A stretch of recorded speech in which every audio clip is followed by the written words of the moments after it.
One Canadian among 242 people on board an Air India passenger jet that crashed just minutes after taking off in northwestern India. Good afternoon. Local police are confirming one survivor, but more than 200 people are dead after a plane heading to London's Gatwick Airport crashed. The plane went down in a residential area, and one of those on board was a Canadian. CTV's Kamil Karamali joins us now with more of what is known at this point. And Kamil, it's early stages, clearly, in this investigation. What is known about that Canadian on board? Michelle and Nathan, we are learning that the Canadian on board, according to family, is a dentist from Mississauga. She has a husband who lives there and a one-year-old son between the two of them. The husband speaking to the Canadian press and confirming that she was believed to be on board that flight. Her name is Nirali Suresh Kumar Patel, and the husband also confirming to the Canadian press that he is trying to book a flight at this hour for himself and their one-year-old child to try and get to India. Now, this plane crash happening earlier today, we know that there were 242 people on board, more than 200 at the very least confirmed dead. We know that there have been reports from local media that there has been one lone survivor found as well. So this Air India flight AI-171 crashed roughly 5 minutes after taking off at around 1:30 local time. It's a Boeing 787 Dreamliner.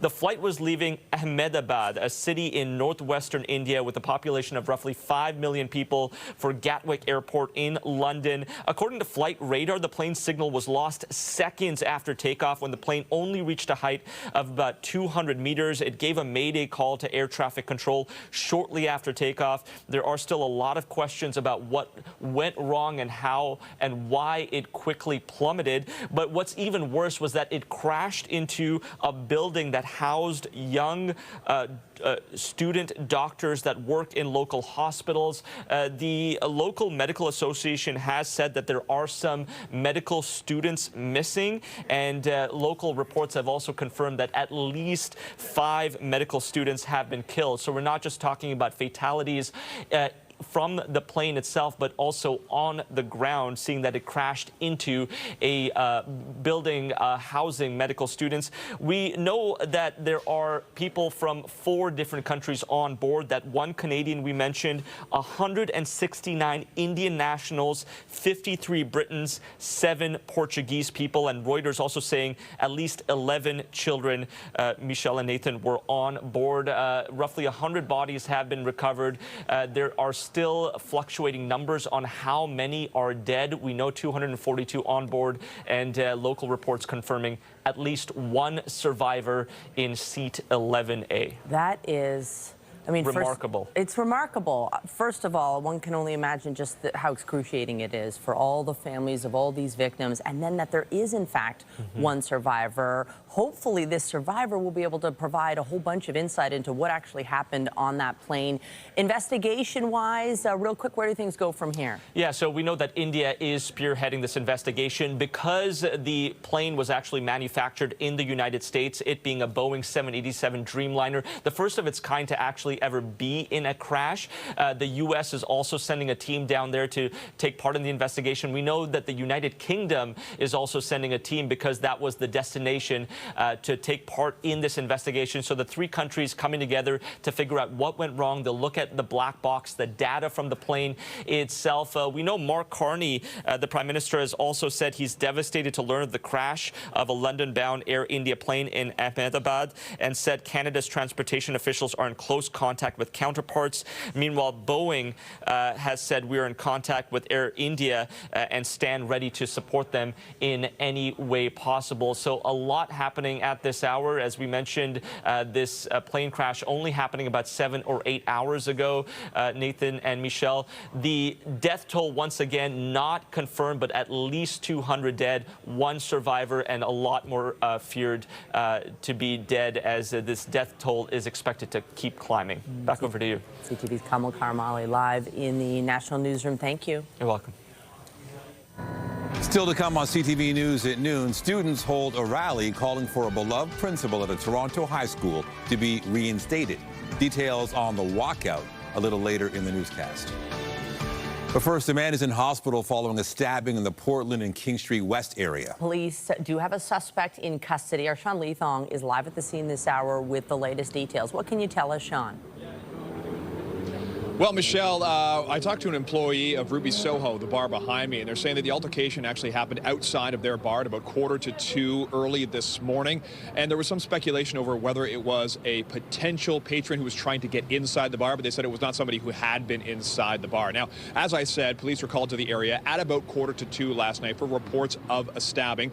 One person was taken to hospital, a man in his 20s, and is said to be in life-threatening condition. Police have not updated that at this time. Now, much of the area was cordoned off for the investigation. We do know Toronto Police Forensics Unit was here for much of the early morning, having cleared the scene just about 10 o'clock this morning. And they were looking at a large area. But as you said, a man in his 30s was arrested and taken into custody. When I did talk to police, I wanted to be sure was the person who was taken into custody the actual person who they believe had committed the alleged crime. And they were not clear on that because, as we know, in this area of King Street West, there would be a lot of people on the sidewalk at around that time of night. It's just before, last call happening. And so there could have been a lot of confusion in the area. The employee I spoke to said the big concern was for the people who were working last night, just their well-being on having been a part or having seen something like that. But there was no word whether or not the victim of this alleged crime was actually somebody who worked in the area. Now,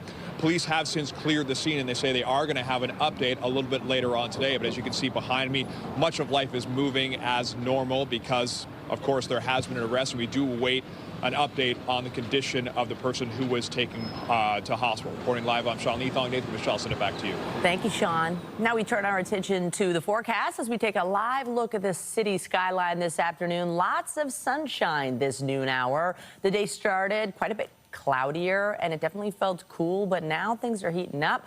Lindsay Morrison, what's on tap today? Well, we also had some wet weather in some areas this morning, Michelle, but that is now moving out. I'll step aside so you can see a full look at the satellite and radar. Now just pushing out of Niagara, beautiful clearing happening around the GTA. We're going to enjoy lots of sunshine for this afternoon. 17 degrees at the Toronto Islands. It's 20 at Pearson right now. Many communities still in the teens temperature-wise, but again, improvements are coming through the afternoon.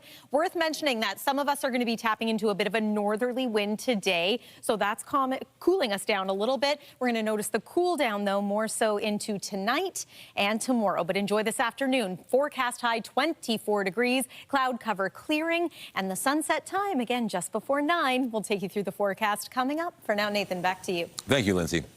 Out west, fire officials in British Columbia say a raging wildfire burning near Squamish, north of Vancouver, could take weeks to put out, given how difficult and steep the terrain is. Every new area needs to be assessed for every type of safety concern, danger trees, rolling debris, fire activity. A local state of emergency is in effect as the Dryden Creek fire continues to burn out of control. It's grown to half a square kilometer, prompting the evacuation of nearby Alice Lake Provincial Park. About 200 homes in Squamish are under evacuation alert. And CTV's Scott Hurst joins me now to bring us up to speed on some of the latest on this. What is happening now, Scott? And Nathan, I could provide a little bit more perspective and context about that steep and treacherous terrain where the fire is burning from personal experience. I lived in British Columbia for many years and spent a lot of time in Squamish hiking, mountain biking, skiing. And so really the community of Squamish is built up against these soaring mountains. So that steep and treacherous terrain is really part of the backyard of the community. And that is why a lot of people move to that area, because it's often referred to as the adventure capital of Canada. So people like to use those mountains and all the countless trails in and around the community to get out and mountain bike and hike, as I mentioned, and that is where the fire is burning. But it is steep, it is treacherous, and so it'll be hard to access some of the areas where that fire is burning. So you mentioned this fire has grown to about 54 hectares. There are some 200 properties that remain under evacuation alert, but also they have evacuated the Alice Lake Provincial Park, a popular family park with access to lakes and trails and also a campground there. But we are hearing from fire officials that there were some favorable weather conditions, and crews were reporting that the wind was pushing the fire away from the community. So that is definitely helping out in that ongoing firefight. And that is just one of nearly 100 fires burning in the province of British Columbia. And if we look a little farther out and take a perspective of all the fires that are burning across Western Canada, particularly in the prairies, there are still some 25 wildfires burning in Manitoba, 23 in Saskatchewan, 56 in Alberta. However, some progress has been made to the point where some 7,000 people in Saskatchewan in the area of Leathong are being allowed to return home. Favorable weather conditions plus additional resources help keep the flames in that community at bay. I believe we can hear from one local chief of a First Nation community now being allowed to return home. We'll be working with our families and our community members that have been hit the hardest, the ones that have lost their homes. But I also want to take time, when we evacuated the thousands of community members, like running for their, running for their lives from the fire that was coming at us, straight at us, that night on June 2nd in Leathong here and Sucker River. We didn't have enough hotel rooms. We didn't have enough congregate shelters set up or anything. And the First Nations surrounding Prince Albert, including the Prince Albert Nation, they really came to our aid. They set up shelters for our community members to have a place to stay. So we really are thankful for that too. Yeah, so it's good to see some progress has been made in some areas, and others, fires at least have not exploded in size. But as I outlined, Nathan, there are still hundreds of fires burning across this country, threatening many communities. All right, CTV's Scott Hurst with the very latest on the wildfires. Thank you. Thanks, Nathan.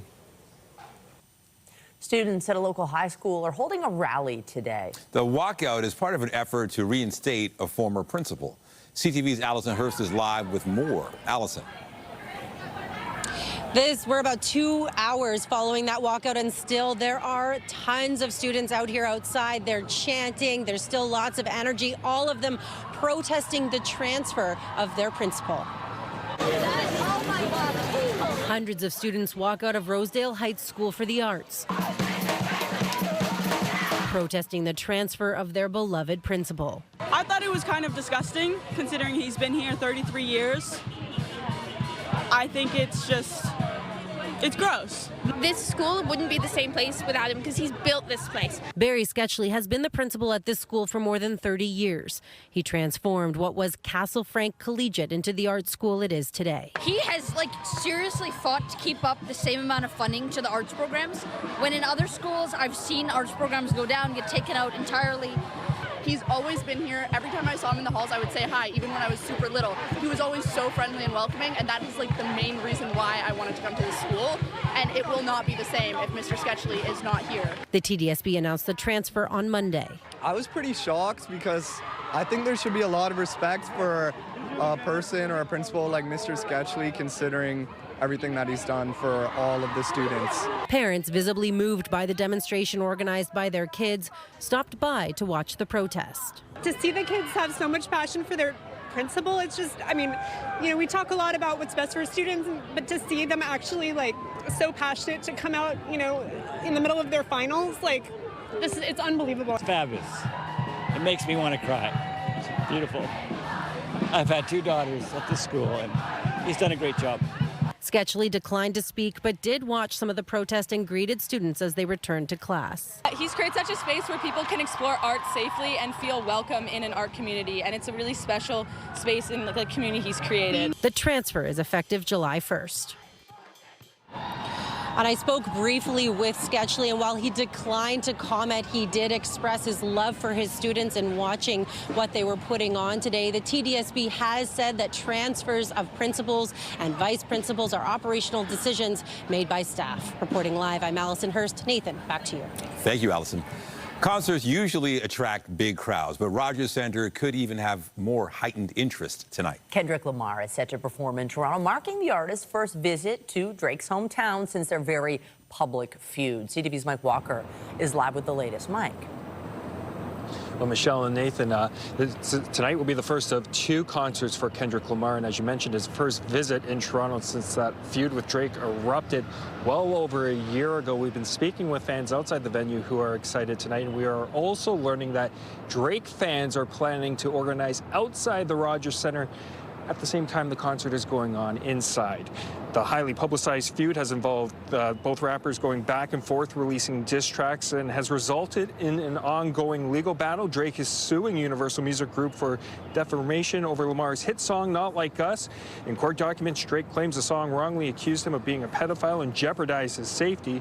And while that concert is going on tonight, as mentioned, a social media post is promoting a gathering of Drake fans outside the Rogers Centre dubbed OVO Takeover, and that post states that fans will be blasting Drake's music. We've been speaking with fans who enjoy both artists' music. They are from Toronto as well as the U.S. for tonight's concert. They tell us they're anticipating a high-energy show. You will also hear from music journalist Rudy Blair, who says this is one of the biggest tours right now. Here's more.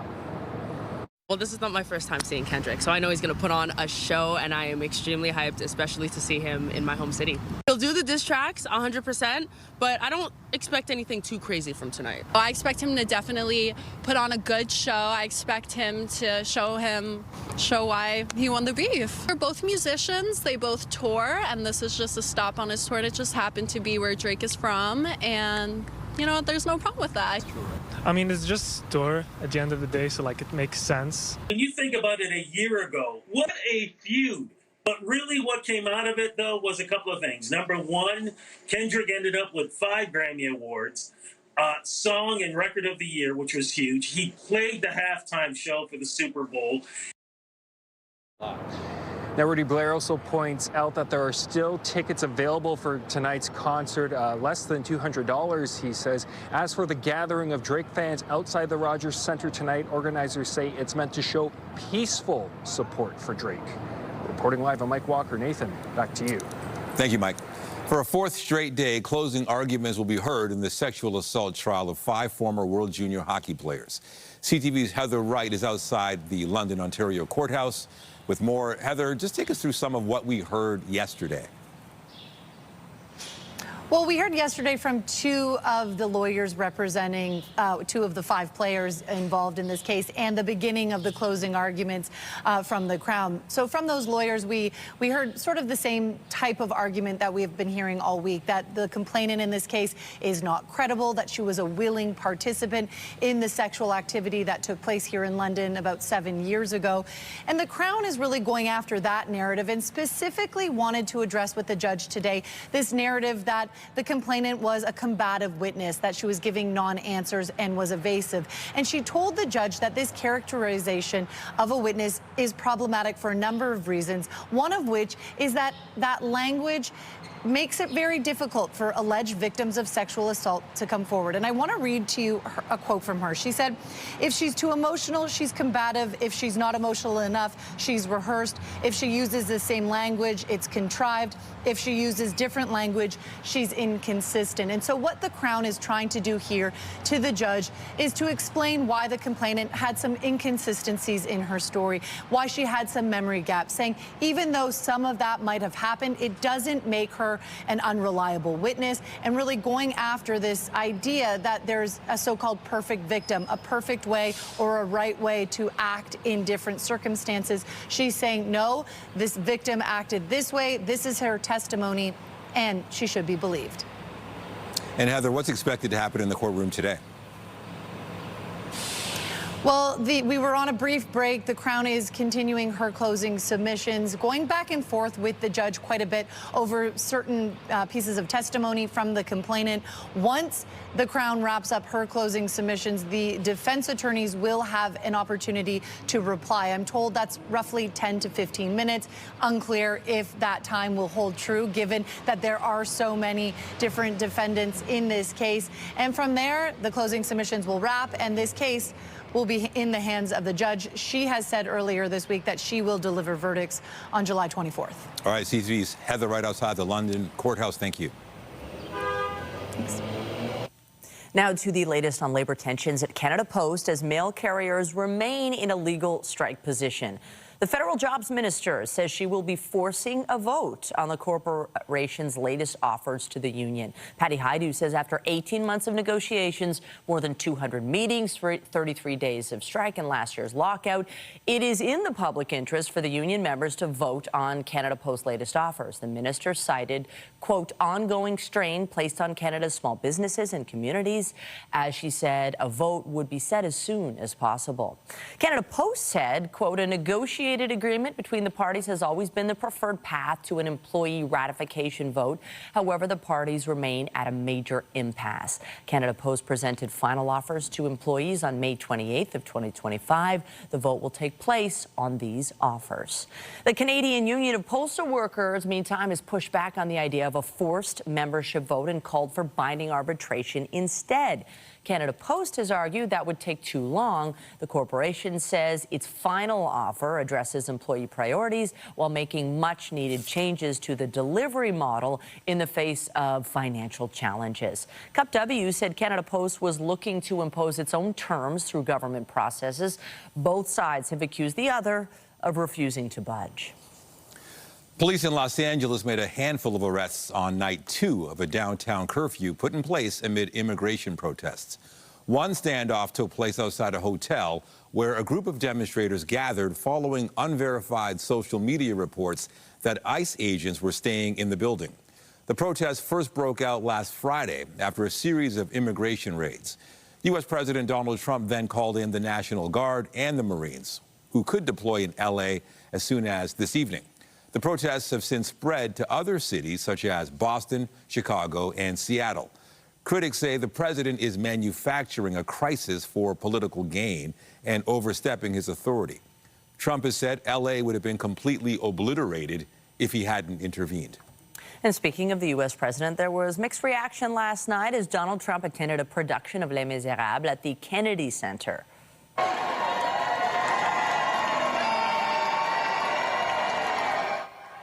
So there were both cheers and boos for the president and First Lady Melania Trump as they arrived. It was Trump's first time there since he ordered an ideological overhaul of the traditionally nonpartisan national cultural institution, which he had labeled too liberal. Some audience members chanted USA to drown out boos as the president and First Lady were seated. Others kept their backs turned. Lindsay. Well, air quality has improved today here in southern Ontario. We're back at a 3 on the Air Quality Health Index. There is still some wildfire smoke that is drifting from Western Canada, but you might not notice it so much today. A lovely afternoon and a pleasant evening ahead, mainly sunny skies, and temperatures a little more comfortable today. Here's an early look at your cottage country weekend forecast. Yes, it's going to cool down tomorrow. We'll take you through what you need to know for a chilly Friday and Saturday as well after this break.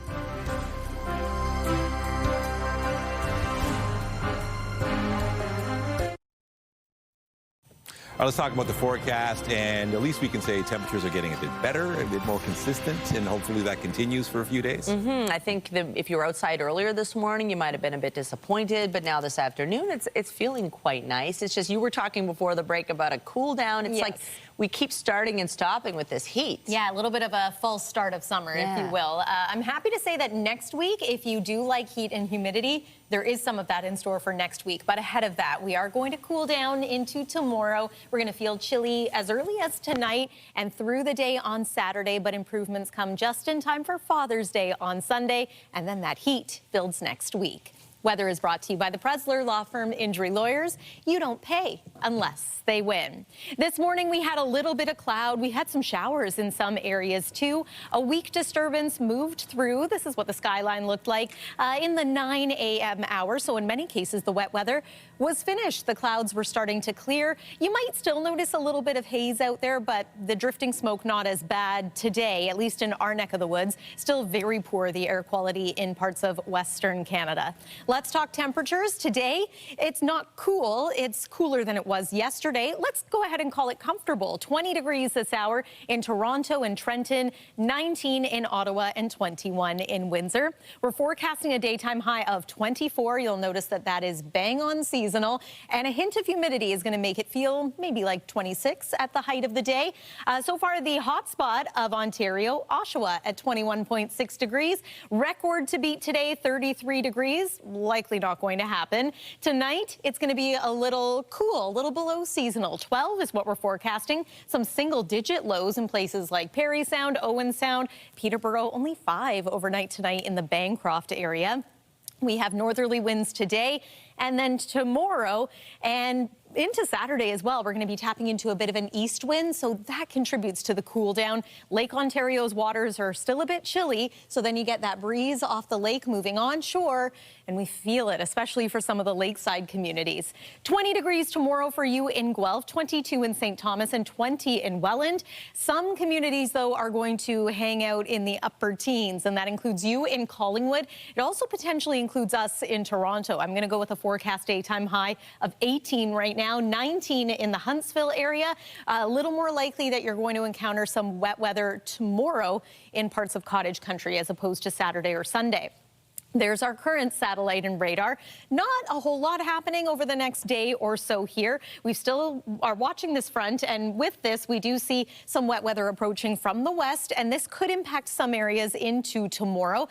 I'm just going to let this play to show you a slight increase in cloud cover for tonight. There's early tomorrow morning. So again, east of Georgian Bay, sinking further south to around Lake Simcoe, and then heads up Hamilton over toward Niagara for your Friday afternoon and early part of the evening. We're going to improve quite nicely heading into Saturday. In fact, now it's looking like it's going to be a mostly sunny day with a few clouds in there. Temperature improves to about 23 for Father's Day. And look at that, 28 degrees by next Wednesday. That's the forecast for now. Michelle, over to you. Thank you, Lindsay. Returning to our top story, an Air India passenger plane carrying 242 people has crashed. One Canadian from the GTA was among the passengers on board. And for more on this, we're joined by CTV News aviation specialist Phil Dirty. Phil, this flight crashing shortly after takeoff. Based on what we know at this point in its early stages and what we've seen, what do you make of this air tragedy? Well, good afternoon, Michelle. It is a real tragedy. The Boeing 787, just after takeoff, I just saw some new reporting saying that the pilot's distress call was an engine failure. So that's what it looked like as the aircraft was trying to climb, but it just didn't have the power to get out of the climb. Now, it's happening shortly after takeoff. And by the looks of it, I mean, there's one lone survivor at this stage. Why do you think, I mean, the hope would be because it wasn't so high in the air that perhaps, you know, there could have been a better end to this. Why was it such a tragedy in the sense there's this huge explosion? Well, Michelle, the last reported speed, the aircraft was doing about 260 kilometers per hour. And it was going on a 9-hour flight, so it probably had about 65,000 pounds of fuel on board, so about 40,000 kilos. But we don't know exactly what happened. Like I said, it did say engine failure, but with the fuel igniting on impact, it would be very hard to find any survivors. What do you make of the fact that there is one person in seat 11A who managed to survive and walk away from all of this? Yeah, it's just a miracle. I don't know how that would happen, but lucky for that person. Let's talk about this type of plane and the safety record. What do you make of it? It's a Boeing, you mentioned. Yeah, it's a Boeing 787-8. It's been flying it started flying in about 2011. It's a new technology aircraft. It's composite fuselage. It has a air conditioning pack, which is fresh air instead of bleed air off the engines. It has a good track record. In the early days of the 787, they did have some issues with batteries and batteries running away and overheating. But other than that, it's been a good performing aircraft. Now, as thousands of planes take off and land today in light of this, what do you make of this? I mean, people no doubt certainly feeling, anytime you see a tragedy of this magnitude, feeling nervous about flying. Hopefully they can get some answers rather quickly, but I would imagine it's a lengthy process to really figure out what happened. What can you tell us about that on the investigation side? Right. Well, the 787 does have two recorders. They're a dual recorder, so each box is actually a flight data recorder and a cockpit voice recorder. There's one located at the front of the aircraft, one located at the aft. So they'll be trying to get those as soon as possible, get them read to find out exactly what happened, what the airplane was doing, what was happening in the cockpit, and from then on, they'll start piecing it together. Doing some research earlier this morning, it is actually in the last 25 to 30 years, there's been a steady decrease of about 65% of aircraft accidents. So the aviation industry has never been safer than it is today. We just have to see what happened with this aircraft. Phil Dirty, thank you so much, aviation specialist. I know it's early days, but we appreciate your insights at this stage. Thank you so much. Great. Thanks for having me, Phil. Well, a Vaughan homeowner has been charged after police say they fired a gun during an attempted car theft early this morning. 4 suspects were also arrested in connection with the attempted robbery.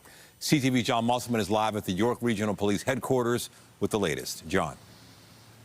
Well, Nathan, we just got an update from York Regional Police. They confirmed to us that a 35-year-old man has been charged with discharging a firearm. Now, we do have information that the man in that home is a renter, and at 4 o'clock this morning, at least 5 suspects approached that home, police say, and they attempted to steal a white Lamborghini that was parked in the driveway of that home.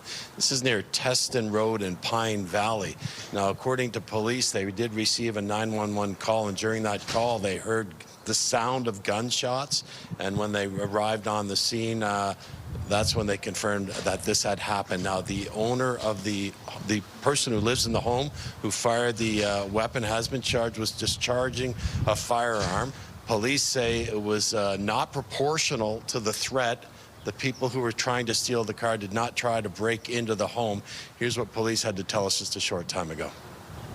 At this time, we have also charged a resident that was in possession of a firearm.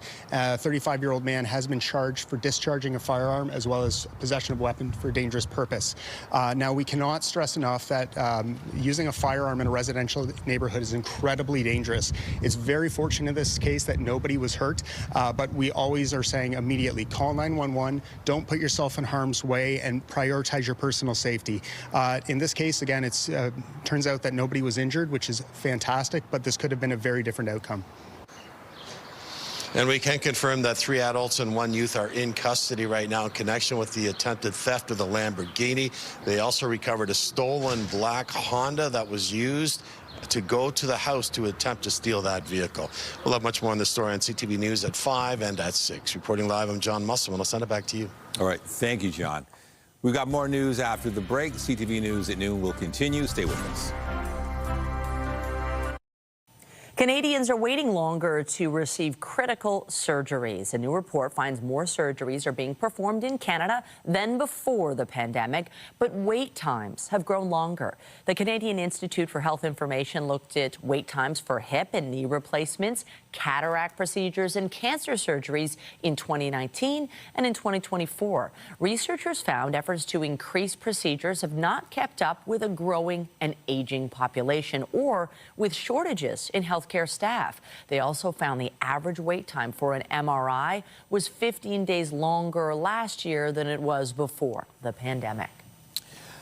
Dr. Samantha Nutt has been a doctor at Women's College Hospital for a quarter century, but it's her other job which has landed her a spot on Canada's Walk of Fame. CTV's Andrea Kay spoke with the Walk's 2025 recipient of the Humanitarian Award.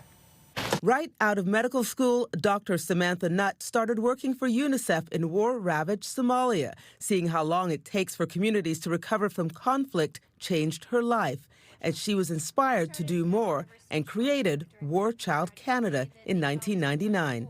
On Saturday, her work will be recognized by Canada's Walk of Fame, with a Humanitarian Award. It's a tremendous honor, but it also is with a bit of a heavy heart for me too, because not only am I only one piece of the organization, I've lost far too many good friends of mine in the course of doing humanitarian work who have died in war zones. I'm reflecting a lot on that in the days leading up to Saturday, to Walk of Fame, and why am I here to receive this honor and they're not? I don't know the answer to that question, but I know that I want to continue to honor that legacy and continue to pursue this really important work that we're involved in. The program has now expanded to War Child USA. The demand for our programs has just ballooned in recent years. We have thousands of people throughout the world working for War Child Canada who come from war-torn countries. For me, that's been very, very inspiring to witness. It's dangerous work which takes her away from her patients here in Toronto. Many of them are concerned about that. They'll remind me whenever I'm heading into Yemen or Afghanistan or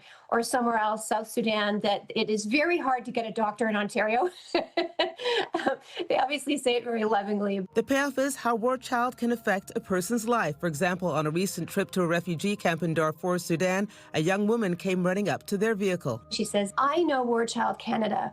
I was in your youth programming in Janina in Darfur, and I had gone through your catch-up learning, and then I went to school, and I went on to medical school." And when she stood there, she looked at our entire team and she said, "I knew you would not forget us. I knew you would come." It inspires me every single day. Andrea Case, CTV News. A new exhibit at the Aga Khan Museum is set to open tomorrow, celebrating over 20 years of contemporary Islamic art. And that's where we find our Jessica Smith getting a preview of the exhibit. How does it look, Jess? Nathan, it is absolutely stunning, and you really have to come down to see it because it is just so grand. I'm joined by Dr. Eureka, CEO and founder of the Aga Khan Museum. We're standing inside of a brand new exhibit. It's not open to the public yet, so we're getting a really cool sneak peek, but what can people expect from this new one, and what is it called?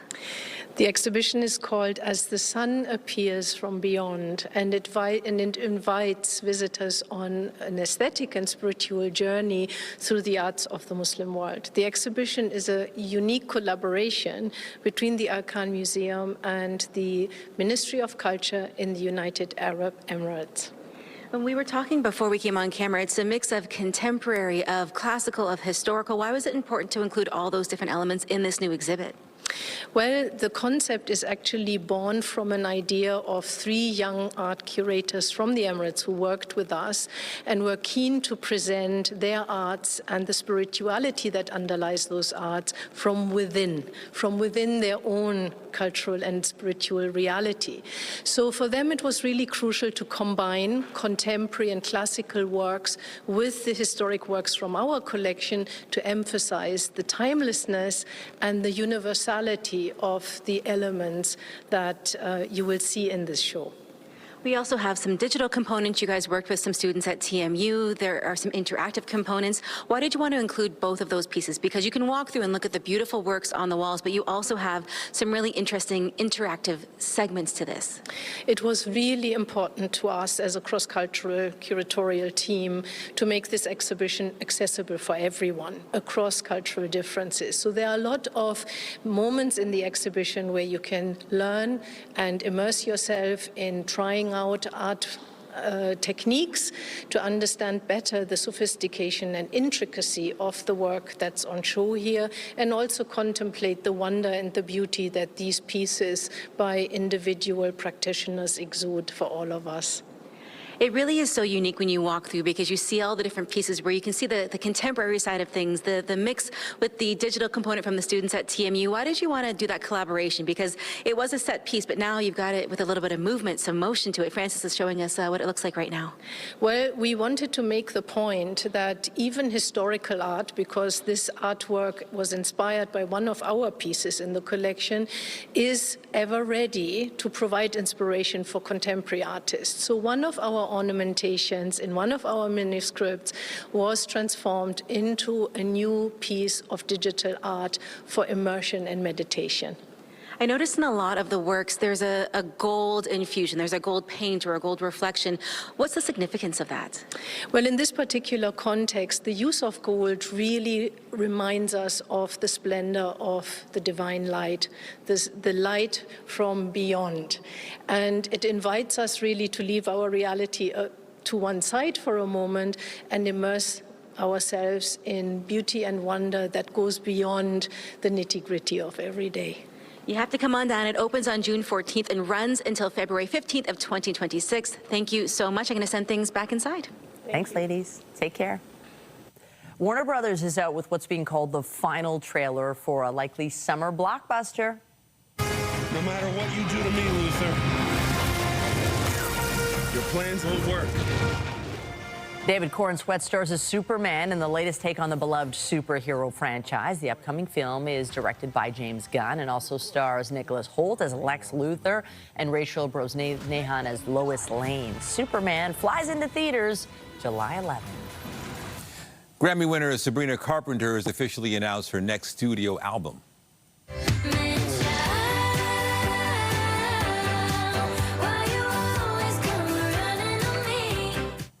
The pop star fueled speculation more new music was on the way when she released her single Man-Child last week. Then yesterday, she confirmed the rumors, revealing the album will be called Man's Best Friend and it'll drop August 29th. Carpenter's Short and Sweet tour plays Scotiabank Arena November 10th and 11th. Still to come on CTV News at noon, scammers taking aim at Aeroplan point members. We have advice on how to protect those points after the break. Aeroplan is one of the most popular loyalty programs in the country, with about 5 million Canadians who are active members. But if you collect Aeroplan points, you should know they are being targeted by scammers hoping to hack into your account. CTV's Pat Foran has this consumer alert. It's like seeing your bank account disappearing. John Geiler of Markham and his wife love to travel, and after he retired last year, they were planning to use their saved Aeroplan points to take a dream vacation. But when they checked their account, they got a surprise. So in January, we started to look at trips and discovered we had missing Aeroplan points. Geiler has been an Aeroplan member for more than 35 years and was shocked to see his 245,000 points, worth about $5,000, were gone. His account had been hacked by someone who bought gift cards, and he was told the points would not be returned. They had refused to reinstate the 245,000 points because they'd been stolen over a year ago. I couldn't believe it at first until I checked again, and they were gone. Frances Parkin of Toronto was an English language teacher in France in the 1960s and had been saving her points to take a trip to Paris. She had more than 400,000 points, worth about $8,000. She also hadn't checked her account for more than 12 months. It had been hacked and the points redeemed. Someone had purchased a series of gift cards. Aeroplan is owned by Air Canada. A spokesperson said, "We state clearly members should notify us immediately of any concerns about their accounts. They are responsible for monitoring their account activity, as early detection is important for reinforcing security." There's been a lot of security issues with accounts being hacked or taken over, and people lose those points or miles. Rewards Canada provides information on loyalty programs and says to prevent theft, use strong passwords, enable two-factor authentication, secure your email account, beware of phishing scams, and monitor account activity often. I recommend that people check their loyalty balances probably at a minimum at least once a month, if not more. Both Geiler and Parkin are frustrated. Their hacked points are gone for good. To not have any possibility of redeeming them was shocking. Pat Foran, CTV News. To sports, the Blue Jays were looking to sweep the St. Louis Cardinals when they wrapped up their series yesterday afternoon. Like Altuve, maybe. Oh, this one is drilled. Ernie Clement hits it out. That homer from Clement in the fifth inning gave the Jays a 5-2 lead. That would be the final score. The Jays have today off before heading to Philadelphia to begin a series with the Phillies tomorrow. The Edmonton Oilers are looking to turn the page tonight in Game 4 of the Stanley Cup Final. The Oilers have had a few days to regroup after falling to the Panthers 6-1 in Game 3. Goalie Stuart Skinner was pulled from the game after the 5th goal, but it's not known if he'll be back in net tonight. Edmonton's coach is hinting at some lineup changes. We will have likely a lineup change. We haven't confirmed that. We haven't discussed that with our players yet, but there are some things that we've been thinking about. Something to watch for as the series continues. Both Connor McDavid and Leon Draisaitl are averaging more than 1.5 points per game following a loss in the playoffs. Tonight's game starts at 8 o'clock for viewers here in Ontario. Game 5 is back in Edmonton on Saturday. We've got more news after the break. Stay with us. Young Canadians will soon have an added incentive to explore the country as a new Canada Strong Pass is expected to be unveiled next week. The pass, which will be available as of June 20th till the end of August, gives those 18 and under free seats on Via Rail when they're traveling with their parents.